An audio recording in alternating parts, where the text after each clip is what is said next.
Viral TV Uttar Pradesh देख रहे हैं आप। मैं हूं आपके साथ राधिका राज। आज इस स्पेशल स्टोरी में बात होगी बुलडोजर एक्शन की।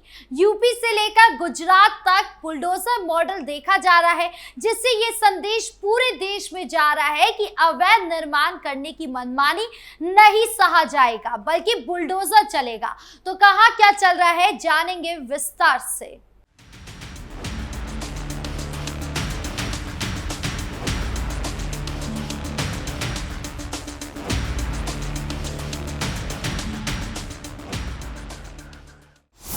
यूपी में लगातार गरजा बुलडोजर। सबसे पहले बात करें यूपी की, तो आगरा में एक दुकान खाली नहीं करने को लेकर दुकान मालिक और किराएदार में विवाद हो गया। विवाद इतना बढ़ गया कि मालिक अपने साथियों के साथ बुलडोजर लेकर आ गया और दुकान पर बुलडोजर चलवा दिया। दुकान की कॉपी किताब बेचने का काम होता था। बुलडोजर चलने के बाद आसपास के लोग आ गए और फिर कॉपी किताब लूट ले गए। इसका वीडियो अब सोशल मीडिया पर वायरल हो रहा है। बता दें कि ट्रांस यमुना फेज 1 में विवेक की पुश्तैनी दुकान है। 20 वर्ष पहले ये दुकान एतमादौला क्षेत्र निवासी अनुराग को किराए पर दी थी। अनुराग इस दुकान में कॉपी किताब का व्यापार करते थे। दोनों के बीच 1 साल से लेन देन और दुकान खाली करने को लेकर विवाद चल रहा है। मामला कोर्ट में भी चल रहा है। विवेक अपने कुछ साथियों के साथ बुलडोजर लेकर दुकान पर पहुंच गया। उसने आंखों के सामने ही दुकान पर बुलडोजर चलवा दिया। इस दौरान अनुराग और उनके भाई अरविंदर मिश्र ने विरोध किया तो आरोपियों ने उनके साथ मारपीट कर दी। बुलडोजर चलने के बाद दुकान में रखी कॉपी किताबें रोड पर आ गिरी, जिसके बाद आसपास के लोगों ने कॉपी किताब लूटना शुरू कर दिया। इसका वीडियो अब सोशल मीडिया पर खूब वायरल हो रहा है। सूचना मिलते ही थाना पुलिस मौके पर पहुंच गई। जांच पड़ताल के बाद पुलिस ने मुकदमा दर्ज कर लिया और आरोपी विवेक को गिरफ्तार कर लिया। विवेक के अन्य साथियों की तलाश में पुलिस जुटी हुई है। बढ़ते अगली यूपी की खबर पर, तो गाजियाबाद के मोदी नगर में 50 बीघा भूमि पर विकसित की जा रही अवैध कॉलोनी पर जीडीए ने कार्रवाई करी है। बुलडोजर चलाकर कॉलोनी को ध्वस्त कराया गया है। वहीं जीडीए उपाध्यक्ष अतुल वत्स ने दोबारा निर्माण कार्य मिलने पर एफआईआर दर्ज कराने के निर्देश अधिकारियों को कहा है। टीमों को कार्रवाई के बाद मौके पर निगरानी करनी होगी।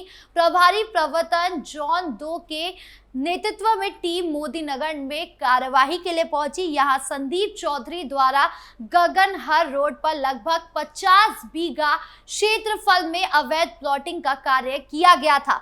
बताया गया है कि अवैध कॉलोनियों में कॉलोनाइजर द्वारा बनाई जा रही सड़क, बाउंड्री वॉल आदि को ध्वस्त कर दिया गया है। ध्वस्तीकरण के दौरान निर्माणकर्ता द्वारा काफी विरोध किया गया, परंतु प्राधिकरण पुलिस बल द्वारा उन्हें नियंत्रित कर कार्यवाही जारी रखी गई है।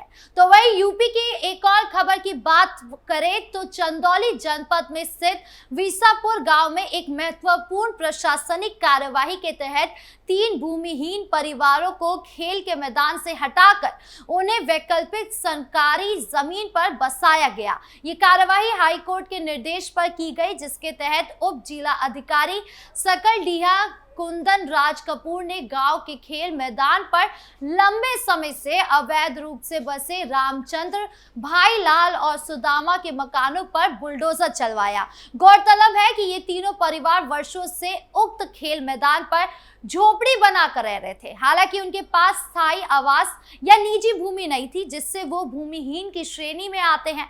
कोर्ट के आदेश अनुसार खेल मैदान को अतिक्रमण मुक्त किया जाना अनिवार्य था, ताकि बच्चों और युवाओं को खेल कूद की सुविधा उपलब्ध कराई जा सके। एसडीएम सकलडीहा कुंदन राज कपूर ने मानवीय दृष्टिकोण अपनाते हुए उक्त परिवारों के लिए तत्काल वैकल्पिक व्यवस्था सुनिश्चित करी। उन्होंने सभी तीनों परिवारों को सरकारी भूमि आवंटित की और मौके पर ही उनका कब्जा दिलवाया था। इतना ही नहीं, प्रधानमंत्री आवास योजना के अंतर्गत उन्होंने मकान मुहैया कराने के लिए एसडीएम ने खंड विकास अधिकारी से भी वार्ता की थी, जिससे उन्हें शीघ्र स्थायी आवास प्राप्त हो सके।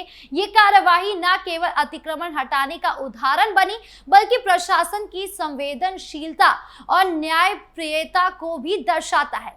विसापुर गांव के ग्रामीणों ने इस पहल की सराहना करते हुए कहा कि खेल मैदान अब बच्चों के उपयोग में आएगा, साथ ही भूमिहीन परिवारों को भी नया जीवन शुरू करने का अवसर मिलेगा। इस संबंध में सकलडीहा उप जिला अधिकारी कुंदन राज कपूर ने बताया कि हाईकोर्ट के निर्देश पर खेल के मैदान को खाली कराया गया। पीड़ित तीनों परिवार भूमिहीन है। तीनों परिवारों को तत्काल सरकारी जमीन का आवंटन कराया गया है और कब्जा दिलाते हुए प्रधानमंत्री आवास के लिए भी प्रक्रिया कर दी गई है। यूपी के एक और बुलडोजर एक्शन की बात की जाए तो उत्तर प्रदेश की सरकार अवैध मदरसों को लेकर सख्ती से कार्रवाई कर रही है। हुकूमत ने भारत नेपाल की सीमा से लगे जिलों में 350 से ज्यादा मदरसों, मस्जिदों और ईदगाहों को सील कर दिया है। सरकार ने पीलीभीत, श्रावस्ती, बलरामपुर, बहराइच, सिद्धार्थनगर और महाराजगंज में अवैध धार्मिक स्थलों के खिलाफ सख्ती से कार्रवाई की है। जब देश पाकिस्तान में घुसकर हमला कर रहा था, उन 2 दिनों में भी उत्तर प्रदेश के ढेर सारे मदरसे सील कर दिए गए और कई मज़ारों को ध्वस्त कर दिया गया। उत्तर प्रदेश के मुख्यमंत्री योगी आदित्यनाथ के एक अभियान के तहत इन मदरसों को सील किया गया है।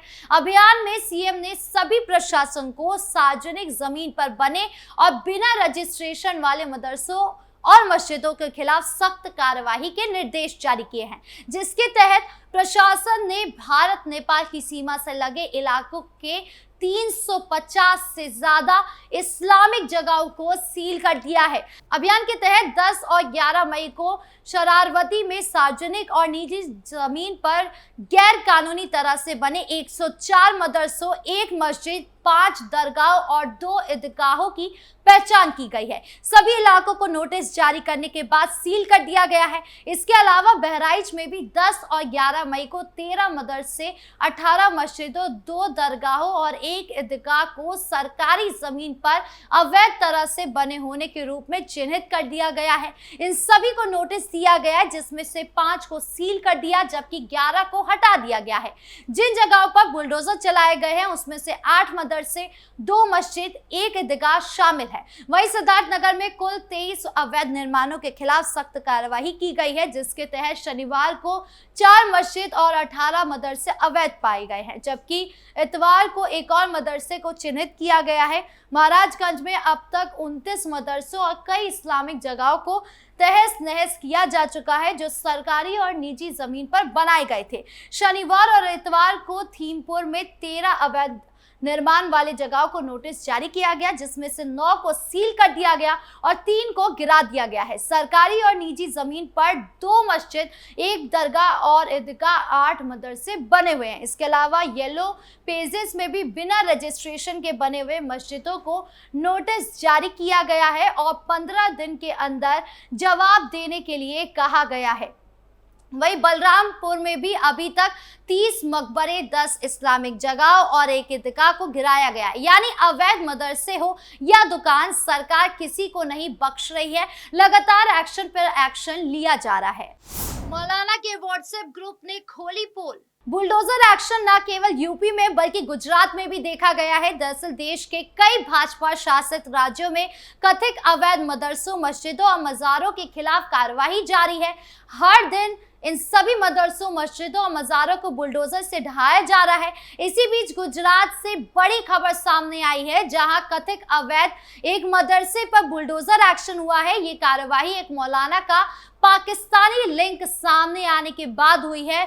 अमरेली डीएसपी पीआर राठौर ने बताया कि एसडीएम की जांच में पाया गया है कि मदरसे के पास दस्तावेज नहीं थे। संचालक ये साबित करने में विफल रहे कि मदरसे की जमीन उनकी है और निर्माण वैध तरीके से किया गया है। मौके पर भारी सुरक्षा बल तैनात किया गया है। हालांकि पुलिस को किसी विरोध का सामना नहीं करना पड़ा। पुलिस के मुताबिक मौलाना मोहम्मद फजल अब्दुल अजीज शेख एक मदरसा चला रहे थे। मीडिया रिपोर्ट्स में दावा किया गया है कि पहलगाम हमले के बाद गुजरात पुलिस ने अमरेली से संदिग्ध मौलाना को हिरासत में लिया था और पूछताछ की थी। पूछताछ के दौरान मौलाना मोहम्मद फजल अब्दुल अजीज शेख के मोबाइल में 7 संदिग्ध पाकिस्तानी और अफगानिस्तान व्हाट्सएप ग्रुप पाए गए थे। इसके बाद पुलिस ने आरोपी मौलाना के खिलाफ मुकदमा दर्ज किया। गौरतलब है कि मौलाना मोहम्मद फजल अब्दुल अजीज शेख मूल रूप से अहमदाबाद का रहने वाला है और अमरेली में मदरसा चला रहा था। मौलाना के पाकिस्तानी कनेक्शन वाले कई व्हाट्सएप ग्रुप मिलने के बाद पुलिस ने आरोपी मौलाना के मदरसे को बुलडोजर से गिरा दिया है। वहीं गुजरात पुलिस मौलाना से पूछताछ करते हुए ये पता लगाने की कोशिश कर रही है कि मौलाना पाकिस्तान में किन लोगों के संपर्क में था और उसका क्या मकसद था। यानी कुल मिलाकर हर राज्य में बुलडोजर मॉडल की चर्चा हो रही है, साथ ही उसे अपनाया भी जा रहा है। आपकी इस मामले पर क्या राय है, कमेंट बॉक्स में जरूर बताएं। वीडियो अच्छी लगी हो तो लाइक शेयर करें और चैनल को सब्सक्राइब करना ना भूलें। नमस्कार।